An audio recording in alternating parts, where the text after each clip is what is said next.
Une amitié plus que centenaire. 150 ans de relation entre l'Alsace et le Japon étaient célébrés en grande pompe ce matin au Centre européen d'études japonaises d'Alsace à Kinsheim. La dimension économique a toujours été doublée d'une dimension culturelle.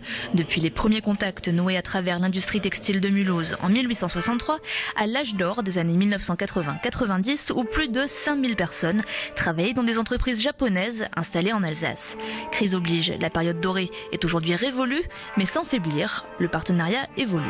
L'économie continue, n'est-ce pas? Nous avons quand même plusieurs milliers d'emplois japonais qui restent en Alsace. Bien sûr, les entreprises japonaises ont, comme les autres, les difficultés de la crise actuelle, mais il reste une présence solide industrielle en Alsace.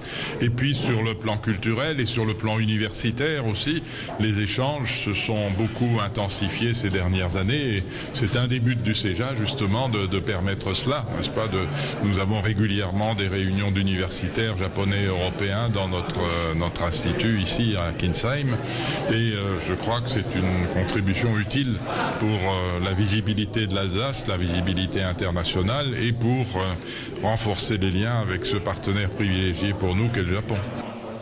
Alsace-Japon, des liens historiques en évolution et dont la constance, au-delà de l'économie, tient peut-être aussi à une dimension plus culturelle et à une proximité de caractère. Alsace représente quelque chose de très important pour le Japon parce que je pense c'est la nature et c'est la fierté de sauvegarder son identité. Nous sommes travailleurs, sérieux, mais spirituels aussi. Le CEJA ouvre ses portes au public jusqu'à dimanche avec spectacles, expositions, restauration, ateliers et conférences dédiées au Japon.